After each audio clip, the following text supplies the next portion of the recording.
Welcome to the Voices of Hospice Leadership podcast, the show that reveals how to take your hospice to the next level. We cover all things hospice, from marketing and automation to billing and operations. You'll also hear from professionals in the industry as they share their stories of success and practice growth tactics. Here is your host, Brian Frantz. All right. Welcome to the Voices of Hospice Leadership podcast, where we explore strategies, stories, and people shaping the future of hospice and end-of-life care. I'm your host, Brian Frantz, and today I'm honored to be joined here by Kait, the founder of Peaceful Passage. Kait brings a unique perspective to the end-of-life space, and in this episode, we'll talk about what inspired her to start Peaceful Passage and how she collaborates with hospice teams and look at the challenges families face. So whether you're a hospice leader, a clinician, or a family caregiver, I think you'll find this conversation both inspiring and practical. So welcome, Kait. Please introduce yourself. Thank you. Yeah, my name is Kait, Caitlin, but I go by Kait. I live in Austin, Texas. I'm from Florida originally. And yeah, I'm super excited to be here. I love when anybody wants to talk to me about death because it's a very nuanced conversation and can be very taboo, especially with my age group. And so anybody that's interested to talk about this is, it's exciting. Awesome. Well, thank you so much for joining today. Yeah. And so what inspired you to start and create Peaceful Passage? Yeah,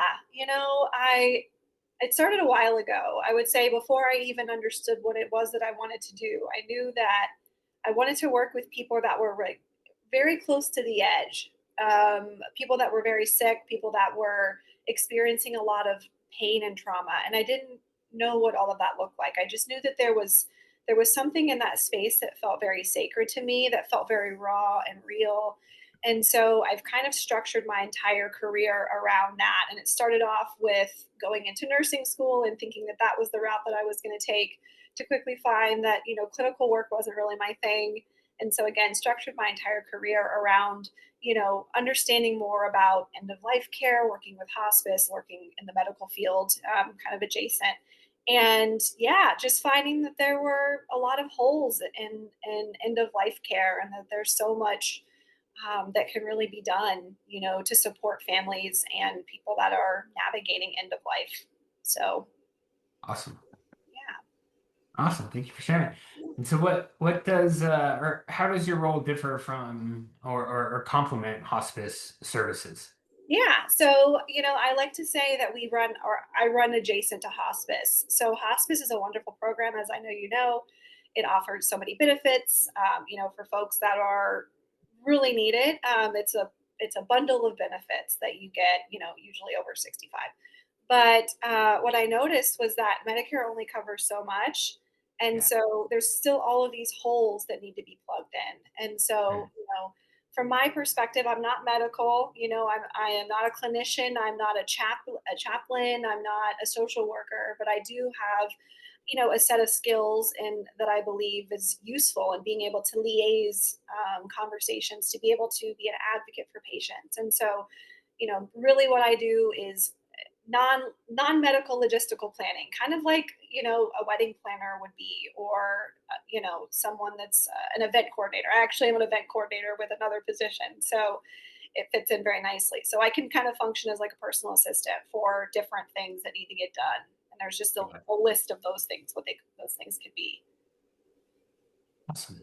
Okay, great. And so talk to me, how do you collaborate with hospice teams? Can you share a little bit about that? Yeah, so I've only collaborated with one so far, but really it's being able to advocate for the patient or the family. So being able to kind of speak on behalf of the patient, kind of liaise the conversation, because I have an understanding of what hospice is, some of the benefits of hospice. I'm able to kind of communicate between the family and hospice, what's happening there. it's a good adjunct, I would say. Again, I can't take the place of a medical provider or someone that's coming in and actually taking care of a patient in that way. Yeah. But being able to maybe take care of the task that the social worker suggests to the family. Like, here's a resource, maybe dive into this resource source a little bit more and explain it to the family. So there's just a ton of different things. It's just really dependent on what the patient or client needs. Right. And what gaps are you seeing, or do you see with end of life, in the end of life experience that you're looking to fill? Yeah, well, I think the biggest thing is, like, I see with the families, there's just overwhelm of knowing, like, what to do next. Like, how do you prioritize, dealing with a parent or a family member? How do you prioritize what's next? And so I really feel like, as much as I'm helping a person that's dying, I'm really helping their family, because they're the ones that are having to navigate it. And so, I think being able to help create structure and sort of being like that middle ground of, like, an unbiased, sort of bipartisan person to sort of, again, create structure around chaos, what can be chaos. Right. Mhm. Has there been a moment where that really affirmed this work for you? Yeah. So when I actually was a caregiver for a gentleman. This was before I was actually doing, working with Peaceful Passage. And I was with him a lot. He was a very, in his day, he was like an ex-Marine, just like totally a very impressive guy. And I came in as someone that was supposed to sort of be helping rehabilitate him, Mm. and spending time with him. And I saw quickly, like, as I was with him, that things were declining. And his family just wasn't aware of that. They weren't with him as much. And so I was able to really, like, kind of guide that conversation, like, hey, I think this is more about comfort than curative treatment. And so, being able to kind of guide the family in the direction of hospice and what questions to ask and what are some great hospices in the area, and just kind of creating, again, that, like, structure and organization around the conversation. And I was with him until he died, and I was a part of Mm. the whole process. And it was just, I mean, I have like a letter from them, on my cork board of, like, after the funeral, and just what a resource it was. And it was totally reaffirmed that this is something that is a need for, like, so many people. Yeah. Yeah. Love it. Yeah. Awesome. And what are the most common challenges families face emotionally and practically? Yeah, I mean, there's so many different things. It's like finances, it's like who's responsible for what, what is there a will, is who's on the will, like, there's just so many Mhm. nuances to every family. And I don't know about you, I have a difficult family, and we all, many of us do. So, I think being able to just, yeah, like, you see a lot of that. You see a lot of that. And I don't think it's about taking all of that on. I think it's, again, just about being able to be sort of a bipartisan, like, voice of reason, Yeah. as much as possible, without totally getting, flying directly into the sun. Right. Yeah. And how would you say that you help them feel more supported or grounded? Say that one more time. Oh, how do you help them feel more supported? Yeah. I mean, I like to think of it as just being available. I like being a hollow bone is the way I think about it. It's just sort of being able to mutate what's going on, and move things around. But I'm very available. Like, part of my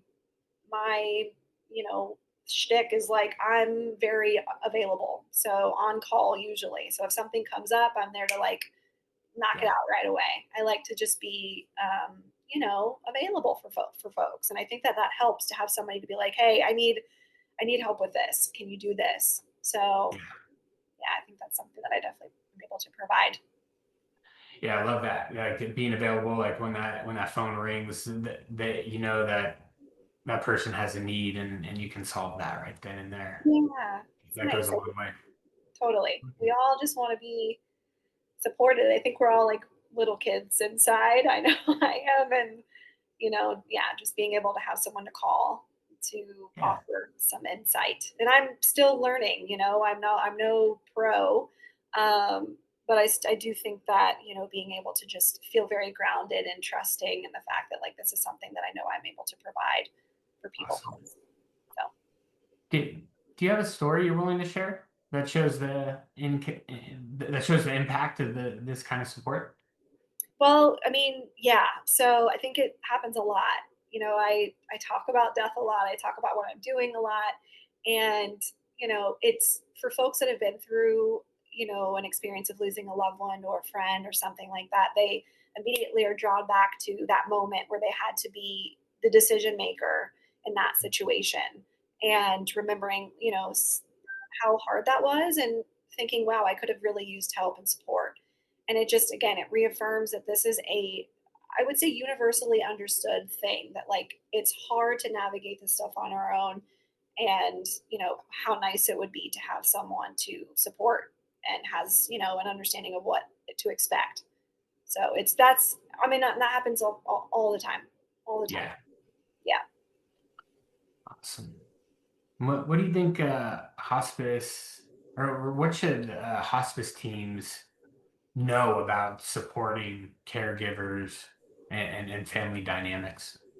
I mean, I would say that they probably already do know. That's part of the territory is understanding that every family's dynamic is very different and that caregiver burden is very real for everyone, no matter what level of support they have. Obviously, it matters on degree of like support that they have, but that it's there and that it's normal. And I want caregivers to know that like it's okay to be frustrated and to be angry and to be confused and to feel all of the things that maybe they think that they're not supposed to be feeling. Yeah. And I think that those are things that hospice teams know. They're very uniquely, aware of, and that's part of the hospice, you know, deal is that Yeah. we're walking into that scenario almost every time. Yeah. Mhm. Yeah, totally. Awesome. And how do you approach the conversation around death and dying? I mean, with very openly. Yeah.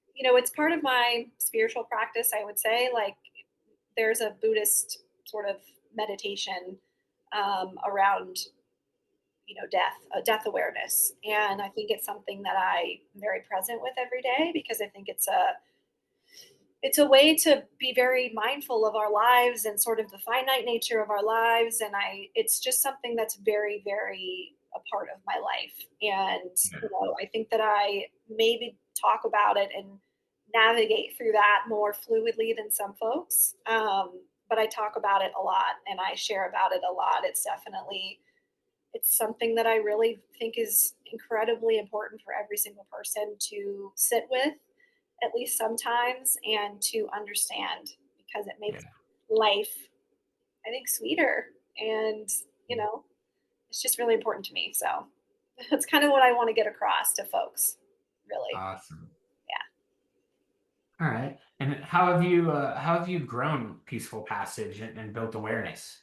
Yeah. So, I mean, it's just getting started, but, I've made friends with concierge medical services, and I live in Austin, obviously. In Austin, I've met with concierge nursing teams. I'm actually a part of a company, a brand new company called Good Grief. So I work for the company. Yeah. It's essentially up leveling, how people plan for end of life care, and it's got all kinds of resources available on there. But I'm actually listed as a resource on there. So not only am I working for the company that's sort of like getting this amazing product off the ground like an app, I'm also a resource. So I'm kind of being fed through that as well. So just I think having relationships with people that are doing these things and being in the right place, that's been working so far, but I know I still have the goal of reaching out to long-term care facilities and things like that, that are and case managers that are responsible for having those conversations, Yeah. social workers, things like that. Yeah, so being there, showing up. Remind me that name of the name of the app again? Yeah, it's called Good Grief. So it's just kind of in its infancy. Yeah. But Yeah. it's going to be a big deal. I'm excited about it. I'm excited. Awesome. Yeah, I am too. I remember you last time we talked to you, you shared about it. So that's Yeah, I'm looking forward to that. yeah, Um, doing good things.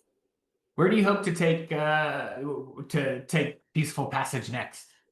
You know, I don't have huge dreams of like taking over the world. I don't. Yeah. I there's something about the one-on-one that's really special to me and I want to keep sacred. And there's obviously the like, grow it, scale it, build it. That stuff has been presented and I'm like, okay, great. But like I don't know if that feels alive for me and feels exciting for me. I just want to be able to really hone in on my skills and my understanding and I just want it to be very sacred and intimate and I think that that's the goal. I don't know where that Mm, goes for me from a business perspective, but I think from a soul evolution standpoint, I think that's what I'm the most interested in. So awesome. yeah. Awesome. Awesome. And what's one thing you wish people knew or understood about end of life care?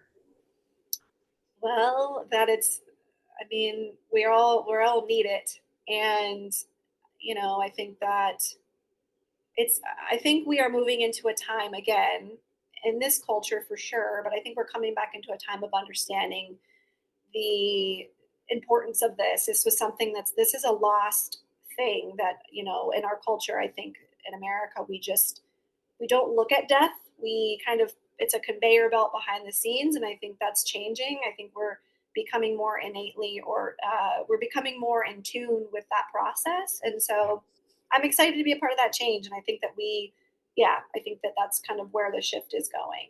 And so, just an awareness, just an openness towards understanding that end of life is coming, and that these are things to think about. Maybe not now, but in the future, or maybe now to plan for the Yep. future.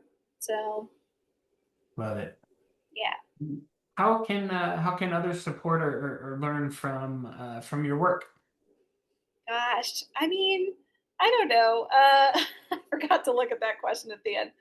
How can people support me? I don't know. I think just if they know someone that is navigating this situation, I'm always happy to help support or offer resources or be there.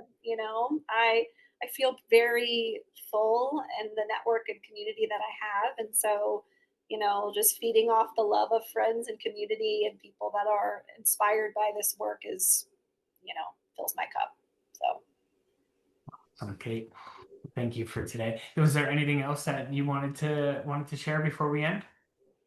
no, I think yeah, I just you know I think my one thing to share, the biggest inspiration for me has been my teacher, Ram Dass. He says that we're all walking each other home, and there's a lot of different ways to look at that, but I really have used that as sort of my mantra. Like, we're all walking each other home. I look at myself as like a door holder, and I'm holding the door for someone Yeah. that, eventually someone will hold the door open for me. So I think that if we can do that for each other in death and life, we're going to be in a good place. So Awesome, Kate. Love your passion. thank And you. thank you so much for joining us today and sharing the heart and the passion behind Peaceful Passage. So I think the work you're doing to support families and complement hospice is truly uh, can truly make a difference. And for those listening, I encourage you to connect with Kate and learn more about Peaceful Passage. You'll find links in the show notes there. And as always, thank you for tuning in to the Voices of Hospice Leadership podcast. And if you found this conversation helpful, be sure to subscribe and leave a review and share this episode with your friends or colleagues. So I'm Brian Frantz, and I look forward to bringing you more conversations that help leaders grow, innovate, and serve their communities. Until next time, take care.